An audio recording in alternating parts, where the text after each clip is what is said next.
오늘 민수기 28장 말씀 우리 함께 살펴보겠습니다. 오늘 주신 말씀 붙들고 우리 하나님을 기뻐하고 하나님을 예배하는 귀한 하나님의 백성들 다 되실 수 있기를 간절히 바랍니다. 민수기 28장을 보는데요, 우리가 어제까지 살펴본 내용들을 다시 한번 생각을 해보면 이제 드디어 이스라엘이 정말 가나안 땅을 들어갈 차비를 거의 다 마친 것으로 보입니다. 가나안 땅을 눈앞에 두고 지난 40년이라는 긴 시간이 흘렀습니다. 그리고 처음 광야로 행진할 때처럼 또다시 이제는 가나안으로 들어가기 전에 인구조사도 마쳤습니다. 그리고 미리 그들이 나누어야 할 땅의 기업, 그 땅을 어떻게 분배할 것인지도 실제로 한번 땅을 나누어 보는 가상적인 그런 일도 실행해 보았습니다. 그리고 이제는 모세의 뒤를 이어서 이스라엘을 광야가 아닌 가나안 땅으로 이끌고 갈 이스라엘의 지도자, 그 후계자 그를 세웠는데, 특별히 하나님께서 여호수아를 지명하셔서 그 여호수아를 안수하시고 그에게 위탁하여 그를 이스라엘의 새로운 지도자로 세우는 작업까지 다 마치게 된 것을 볼 수가 있습니다. 오늘 본문은 그렇게 가나안의 입성을 모두 다 마치고 모든 준비를 다 갖추고 나서 이제 실제 이스라엘이 가나안 땅에 들어가면 그 땅에서 어떻게 하나님을 예배할 것인가, 그들이 들어가 살아가게 될 그 땅에서는 하나님 앞에 어떻게 제사를 드릴 것인가에 관한 이야기를 자세히 설명해 주고 있는데, 그 내용이 오늘 본문 28장의 내용입니다. 여호와께서 모세에게 말씀하셨는데, 그런데 이 제사들의 목록들을 들여다보면 가장 첫 번째 기준이 되는 것은 무엇인가 하니 그 제사의 정한 시기에 따라 오늘 소개하고 있다는 겁니다. 각 시기에 따라, 그 때를 따라 정해진 그 시기가 다가오면 그 시기마다 정해진 그 제사를 드리고 그 예배를 드림으로 하나님 앞에 하나님을 섬기고 하나님을 높여드리고 하나님 앞에 나아가도록 그렇게 말씀하고 있는 겁니다. 오늘 본문 1절과 2절을 보십시오. 여호와께서 모세에게 말씀하여 이르시되, 2절입니다. 이스라엘 자손에게 명하여 그들에게 이르라. 내 헌물, 내 음식인 화제물, 내 향기로운 것은 너희가 그 정한 시기에 삼가 내게 바칠지니라. 사실 오늘 본문의 말씀에 나오는 이 제사의 내용들을 보면 우리가 처음 우리에게 소개되는 그런 내용의 제사들은 아닙니다. 이미 우리가 한 장씩 말씀을 살펴보면서 출애굽기 23장에서도 보았고, 또 레위기 23장에서도 동일하게 이와 같은 절기에 관한 말씀들, 이 절기 때마다 드릴 그 제사에 관한 규례의 말씀들을 우리가 이미 살펴본 바 있습니다. 그러니까 전혀 새로운 내용들이 아니라 기존에 있었던 내용들을 다시 그들에게 말씀해 주고 있는 겁니다. 그런데 다만 오늘 우리가 함께 보는 민수기 28장에 나오는 이 제사들의 내용들을 보면 앞에서 다루었던 다른 본문의 내용과 조금 다른 부분들이 있다면, 그 제사 때마다 드리게 될 이 희생 제물들의 수량에 관한 좀 더 구체적이고 자세한 언급들이 오늘 본문에 기록되어 있다는 것을 알 수가 있습니다. 그러니까 제사 때마다 드릴 그 제물들의 수량에 대해서 좀 더 구체적으로 그것들에 대해서 이야기하고 있다라고 그렇게 볼 수가 있는 겁니다. 먼저 3절에 보시면 매일 그들이 하나님 앞에 드려야 할 제사에 대해서 소개해 주고 있습니다. 3절 말씀을 보십시오. 또 그들에게 이르라. 너희가 여호와께 드릴 화제는 이러하니 1년 되고 흠없는 순양을 매일 2마리씩 상번제로 드리되. 이 매일 그들이 드려야 될 이 제사는 아침과 저녁에 행해집니다. 아침과 저녁으로 제사를 드리는데 각각 흠없는 순양을 하나씩 드리도록 그렇게 말씀하고 있습니다. 성경이 제사 때마다 흠없는 것으로 드리라라고 이야기하는 것은, 그렇게 말씀하시는 이유는 무엇 때문인가 하니 우리를 위해서 십자가에서 그 죄의 값을 치르시는 우리 주님이 흠없는 제물이 되시기 때문입니다. 흠없는 어린 양, 온전하신 주님께서 죄 많은 흠 많은 우리를 위해서 그 희생 제물이 되어 주시기에 그것을 뜻하고 그것을 의미하는 바 흠없는 순양을 하나님 앞에 드리도록 그렇게 말씀하고 있는 것을 우리가 볼 수가 있습니다. 무엇보다 매일같이 이와 같이 아침에도 저녁에도 그들이 매일같이 그렇게 하나님 앞에 제사하도록 하고 있는 것은 무엇 때문입니까? 우리가 매일을 살아가는데 그 매일매일이 하나님과의 그 교제 없이 살아갈 수 없는 시간들이기 때문에 그렇습니다. 우리가 이 세상을 살아가면서 아침에 눈을 뜨고 저녁에 잠자리에 들기까지 그 순간순간 매 순간이 우리가 하나님과의 깊은 교제 없이 하나님과의 친밀한 사귐이 없이 하나님을 예배하는 것 없이 살아갈 수 없는 연약한 존재이기 때문에 하나님은 너희가 하나님 앞에 매일같이 나와서 하나님 앞에 너희의 얼굴을 보이고 매일같이 나와서 하나님 말씀을 듣고 매일같이 나와 하나님 앞에 엎드려 하나님과 친밀한 교제 가운데 그 은혜 안에 머물며 살아가라 말씀하고 계시는 겁니다. 여러분, 우리는 매일의 삶을 살아가지만 우리는 한순간도 하나님의 은혜 없이 살아갈 수 없는 존재인 것을 기억해야 합니다. 우리가 아침에 눈을 떠서 하나님이 주시는 은혜 없이 이 하루를 살아간다는 것은 불가능하다라는 이야기입니다. 하나님의 은혜 없이 우리가 이 세상을 살아가는 것은 우리가 말 그대로 우리의 힘을 의지하여 나아가면 넘어질 수밖에 없고 쓰러질 수밖에 없는 연약한 존재이기 때문에 그런 것입니다. 그래서 우리가 매일 새벽에 나와 이렇게 예배하고 기도하는 것도 하나님의 은혜가 필요하기 때문 아니겠습니까? 우리는 매일같이 하나님의 말씀을 봐야 하고 매일 그 말씀을 묵상해야 되고 매일 그 말씀을 붙들고 씨름해야 되고 우리가 이곳에서 예배를 드리든 혹은 가족들과 함께 가정 예배로 드리든 우리가 매일같이 하나님 앞에 하루를 시작하면서 혹은 마감하면서 우리의 모습이 하나님 앞에 나아가 하나님을 의지하는 삶의 자세, 예배하는 자, 그렇게 살아가야 한다라는 이야기입니다. 그래서 하나님 이스라엘 백성들에게 너희가 아침과 저녁으로 매일같이 흠없는 그 제물을 가지고 나아가 하나님을 예배하라, 제사하라, 그렇게 말씀하고 계시는 것을 볼 수가 있습니다. 이것이 매일 드릴 제사의 내용들입니다. 두 번째로 소개하고 있는 내용들은 9절인데요. 이렇게 말씀합니다. 안식일에는 1년 되고 흠 없는 순양 2마리와 고운 가루 10분의 2의 기름 섞은 소제와 그 전제를 드릴 것이니. 두 번째로 소개하고 있는 제사는 매일의 제사가 아닌 일주일에 한 번씩 드리는 7일마다 돌아오는 제사를 얘기하는 겁니다. 그러니까 7일을 주기로, 앞서 말씀드렸던 것처럼 28장의 내용은 각 시기에 따라 드려지는 제사를 소개하고 있는데 첫 번째는 매일같이 드리는 제사였고 두 번째는 7일마다 돌아오는 제사를 이야기하는 겁니다. 한마디로 안식일에 드리는 제사에 대해서 말씀해 주고 있는 겁니다. 이날에 드리는 제사의 내용들을 보면 매일 아침과 저녁으로 드리는 그 상번제 때 드리는 제물이나 그 소제의 그러한 분량에 비해서 모든 것이 2배로 드리는 것을 우리가 볼 수가 있습니다. 그러니까 일주일에 한 번씩 찾아오는 그 안식일에 드리는 그 예배, 그 제사 때 드리는 그들의 찬양, 그들의 감사, 그들의 고백, 그들의 기도, 이 모든 것들이 우리의 매일 드리는 그것보다 더 풍성하게, 더 넘치도록 그렇게 하나님을 예배하도록 우리에게 요구하고 계시는 것을 우리가 볼 수가 있습니다. 오늘날에는 어떻습니까? 우리가 주일마다 모여서 우리가 거룩하게 주일을 구별해서 그날을 특별히 예수 그리스도께서 우리를 위해서 죽으시고 다시 살아나신 그 부활의 날을 기념하며 주일을 지키며 우리가 예배하지 않습니까? 그러니까 일주일의 하루를 특별히 매일매일을 하나님 앞에 나아가 예배하는 삶을 살아가지만 그 중에서도 그 한 날을 한 주마다 그 한 날을 구별하였다는 것은 거룩하다는 의미가 있는 것 아닙니까? 그러니까 그날을 구별하여 거룩하게 하나님을 예배하는 날로 지키는데 그날을 특별히 기억하여서 그날을 더 풍성하게 하나님 앞에 우리의 감사의 고백을 올려드려야 한다라는 이야기입니다. 우리가 드리는 그 예배가, 우리가 주일마다 드리는 그 예배가 더 풍성하게 우리의 찬양과 감사와 기도가 더 넘쳐나는 그러한 예배로 잘 준비하여 드려야 한다는 것을 우리에게 말씀해 주고 있습니다.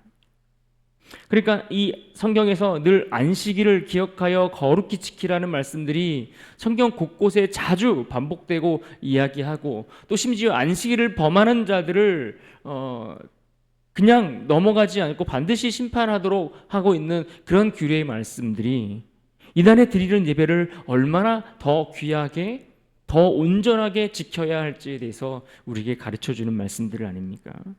이처럼 이 7일마다 드리는 이 제사는 매일같이 드리는 그 제사의 그 예배의 모든 것들이 두 배로 드려지는 그런 예배가 되도록 하라 말씀하고 있는 것입니다. 세 번째로 그 다음에 언급되는 제사가 있는데, 그것은 매달 첫날 초하루에 드리는 제사를 말씀하고 있습니다. 매달 초하루에 드리는 제사, 이것을 흔히 월삭이라고도 그렇게 부르는데, 이것은 새롭게 하다라는 의미를 가지고 있는 하다쉬라는 히브리어에서 온 말입니다. 그래서 이것은 한마디로 매월 첫날, 매 달의 첫날을 뜻하는 그러한 단어이기도 합니다. 이때는 수송아지 2마리를 드리게 되어 있고, 또 흠없는 순양을 함께 드리게 되는데, 이 흠없는 순양을 상번제로 드리는 제사까지 포함하게 되면 이 매달 첫날에 드리는 이 월삭의 그 제사 때 드리는 그 때의 흠없는 순양은 총 9마리를 드리게 됩니다. 그리고 추가적으로 또 순념수를 드리면서 하나님께서 베푸신 그 은혜에 감사할 뿐만 아니라 그들 개인적으로 지었던 그들의 죄에 대해서 속죄하기 위하여 속죄제를 함께 포함하여 드리도록 그렇게 말씀하고 있습니다. 본문 11절을 보십시오. 초하루에는 수송아지 2마리와 순양 1마리와 1년 되고 흠없는 순양 7마리로 여호와께 번제를 드리되. 그러니까 하나님은 매일 하나님 앞에 제사하며 예배하도록 말씀하고 있고, 또 안식일을 기억하여 거룩히 지킴으로 7일마다 하나님을 예배하도록 말씀하셨고, 또 매달 첫날을 구별하여서 그 한 달의 시작을, 또 지난 한 달을 돌아보며 하나님의 그 은혜와 하나님이 베푸신 그러한 일들에 대해서 잊지 않고 기억하고 감사하며 하나님을 예배하도록 그렇게 요구하고 계시는 것입니다. 그렇게 본다면 매일, 또 매주, 매 달마다 드리는 제사가 있었고, 또 이스라엘의 절기를 따라서 1년 전체를 놓고 보면 그 1년 전체 가운데 중요한 몇몇 절기들을 통해서 또 그 하나의 기준이 되는 그러한 예배들을 또 하나님 앞에 드리도록 그렇게 요구하는 것을 우리가 볼 수가 있습니다. 오늘 말씀에 보면 유대인들의 달력으로 1월을 이야기하는데, 우리 달력으로 치면 3, 4월경을 이야기합니다. 이때가 바로 이스라엘에게는 정월, 첫날, 한 해의 첫날이 되는 겁니다. 그 기준은 하나님께서 이스라엘을 애굽 땅에서 구원하신 6월절, 애굽 땅에서 건지신 하나님의 구원의 역사가 시작된 그 날을 한 해의 시작으로 보는 것입니다. 그래서 이때 6월절의 절기를 지키게 되는데, 16절과 17절을 볼까요? 첫째 달 14째 날은 여호와를 위하여 지킬 6월절이며, 또 그 달 15째 날부터는 명절이니 이래 동안 무교병을 먹을 것이며. 그러니까 애굽에서 건지시고 구원하신 그 출애굽을 기념하여 제사를 드리도록 하면서 하나님이 그들에게 행하신 그 일들에 대한 그 은혜, 그들이 구원 얻은 그 감격, 이것들을 잊지 않고 기억하고 감사하는 날로 지키도록 명하고 있는 겁니다. 그러니까 날짜로는 6월절이 그 애굽에서 나온 그 첫째 달의 14일, 1월 14일이 되고, 그리고 그 다음 날이 되는 15일부터 무교절로 그들이 일주일의 그 명절의 시간들을 보내면서 그 기간 동안에 그들이 무교병을 먹으면서 보내게 되는 겁니다. 그러니까 하나님이 그들을 구원하셨을 때의 그 당시의 상황, 그때의 그것들을 잊지 않기 위하여 그것과 어울리는 음식들을 먹도록 하고 있는 것을 봅니다. 특별히 18절과 25절에 언급하고 있는 것처럼 이 절기에는 첫날과 마지막 7번째 날에 성회로 모이고 아무도 노동을 하지 못하도록 그렇게 규정하고 있는 것을 봅니다. 그러니까 성회로 모인다라는 이 말은 그날을 구별하여서 거룩한 백성들이 함께 모인다라는 의미가 있는 겁니다. 거룩한 백성들의 모임이란 뜻도 있고 구별된 자들의 모임이란 뜻도 있고 여러 가지 의미들이 그 안에 담겨져 있는 겁니다. 그래서 그 백성들이 그날에 모여서 다른 것을 하지 아니하고 하나님 앞에 예배하기 위하여 온전히 하나님의 그 구원의 은혜에 감사하기 위하여 그날을 지키는 것입니다. 그리고 또 하나의 절기를 지키며 그들이 지켜야 할 제사를 언급하고 있는데 무교절을 마치고 7일씩 7주간을 보낸 후에 드리는 50일째가 되는 날에 오순절, 우리가 말씀을 통해서 한번 배운 적이 있는데 오순절 또는 77절 맥추절을 지키며 그 제사를 드리도록 합니다. 하나님께서 주신 그 열매를 거두면서 하나님께서 주신 그 풍성함의 은혜에 감사함으로 그 열매를 가지고 그 풍성한 은혜에 하나님 앞에 은혜를 가지고 기억하며 감사함으로 하나님 앞에 나아가는 날입니다. 26절을 보십시오. 77절 처음 익은 열매를 드리는 날에 너희가 여호와께 새 소재를 드릴 때에도 성회로 모일 것이요 아무 일도 하지 말 것이며. 이같이 이스라엘이 제사를 드리는데 시기마다 드리는 것은 그들이 하나님을 섬기는 자들로 택함을 받은 특별한 백성들이기 때문입니다. 왜 그들이 하나님을 예배하는가? 어떠한 자들이 하나님을 예배하고 어떠한 자들이 하나님 앞에 제사를 드릴 수 있는가? 그것은 바로 하나님의 택함을 받은 하나님께서 구별하여 선택하신 거룩한 백성들, 성도들만이 할 수 있는 일인 겁니다. 그래서 성도의 삶을 보면 우리의 삶은 매일의 삶이 하나님과 깊은 교제 가운데 머물러 있어야 하는 겁니다. 매일뿐만 아니라 한 주간의 삶을 우리가 묶어서 또 그 안식일을 그 주일을 지켜 하나님 앞에 예배하고 또 새로운 한 달이 시작될 때마다 또 절기마다 우리가 그렇게 계속해서 예배하는 이유가 무엇입니까? 하나님이 우리를 택하신 그 은혜가 너무나 크기 때문이죠. 하나님이 우리를 베푸신 그 은혜와 사랑이 너무나 크기 때문에 마땅히 그 은혜를 입은 자들이 드려야 할 것이 예배이고 제사인 것입니다. 그러나 그 은혜가 얼마나 큰지를 알고 우리가 받은 그 사랑이 얼마나 놀라운지를 알면 우리가 때마다 드리는 그 예배, 그 제사, 이런 다양한 이 규례, 이것들이 우리에게 무거운 짐처럼 여겨지지 않고 기꺼이 기쁨과 즐거움으로 드릴 수 있다는 것을 우리는 기억해야 합니다. 그래서 이러한 규례들이, 이러한 많은 예배들이 그저 우리에게 형식으로 남지 않고 짐으로 남지 아니하고 은혜를 받았기에 은혜 베푼 사람을 만나는 그 일이 우리에게 불편하고 어려운 짐이 되지 않는 것처럼 오히려 기쁘고 즐거움 가운데 드리는 예배가 되어야 한다라는 이야기입니다. 특별히 오늘 보셨던 말씀들 가운데 2절 말씀을 다시 보면 우리가 그 말씀을 좀 붙들고 승리할 수 있는 하루가 되면 좋겠습니다. 2절 말씀이 뭐라고 말씀하시는가 하면 하나님이 이스라엘을 향해서 정한 시기를 따라 제사하라고 말씀하지 않습니까? 그런데 삼가 내게 바칠지니라 이렇게 표현하고 있는 말씀을 봅니다. 2절을 다시 한번 볼까요? 2절을 우리 같이 한번 읽겠습니다. 시작. 이스라엘 자손에게 명령하여 그들에게 이르라 내 헌물 내 음식인 화제물 내 향기로운 것은 너희가 그 정한 시기에 삼가 내게 바칠지니라. 그러니까 정한 시기마다 하나님 앞에 드리는데 어떻게 드리는가? 어떻게 제사해야 되는가? 어떻게 그 예물을 가지고 나아가는가? 삼가 지킬지니라.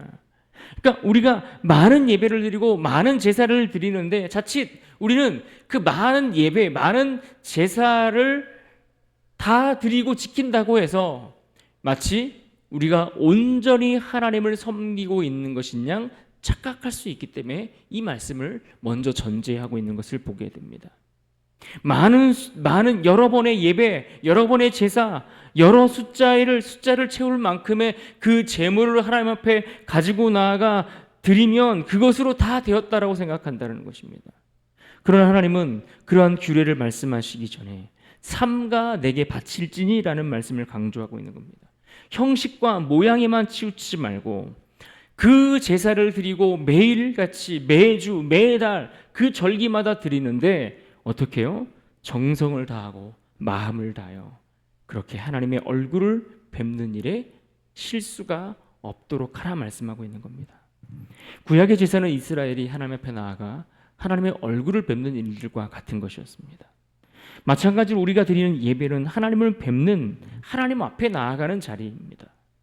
그분 앞에 그분의 얼굴을 뵈러 가는 일에 신중함과 정성과 또 우리의 겸손한 태도 없이 나아가는 것은 옳지 않다라는 것입니다. 자칫 우리는 신앙생활을 하며 우리가 드리는 예배의 그 숫자를, 그 횟수를 다 채우면 우리가 예배를 빼먹지 않고 다 드렸다, 이것에 만족하고 그 형식에 머물러 있기가 너무나 쉬운 겁니다. 매일같이 드리는 새벽 예배, 주중의 예배, 주일의 예배, 매달마다 절기마다 드리는 그 예배를 참석했다고 하나님을 온전히 섬기는 자가 되지 않을 수 있다라는 것입니다. 물론 오늘날에는 그것을 참석하고 지키는 것조차 너무나 무거운 의무감처럼 힘들어하기도 합니다. 그러나 중요한 것은 우리의 그런 생각과 안일한 태도들을 버리고 하나님의 은혜를 받은 자가 마땅히 기뻐하며 하나님을 예배하는 것이 옳다라는 것을 기억하며 마음을 다해 하나님을 예배할 줄 아는 자들이 되어야 한다는 것입니다. 하나님, 우리가 매일같이 하나님을 예배하기를 원하고 그렇게 매주마다 매달마다 하나님이 베푸신 그 은혜들을 잊지 않고 기억하며 그 하나님의 은혜에 감사할 줄 아는 자들로 살아가기를 기뻐하십니다. 그러나 더 중요한 것은 그것을 그렇게 드릴 때마다 그 날들을, 그 시기들을 지키며 하나님 앞에 나아갈 때마다 그저 형식이 아닌 마음을 다해 정성을 다하여 정말 우리 마음 깊은 곳에 하나님의 은혜에 감사함으로 예배할 줄 아는 그러한 자들이 되기를 하나님은 기대하고 계시는 것입니다. 그러므로 오늘 말씀을 기억하면서 그리스도 안에서 주님을 참되게 예배할 줄 알고 그 구원의 기쁨과 감격을 우리가 날마다 회복하여 주님을 온전히 섬길 수 있는 그런 하나님의 백성들로 온전히 살아갈 수 있어야 할 것입니다. 이 하루도 그런 삶이 될 수 있기를 주님의 이름으로 축원합니다.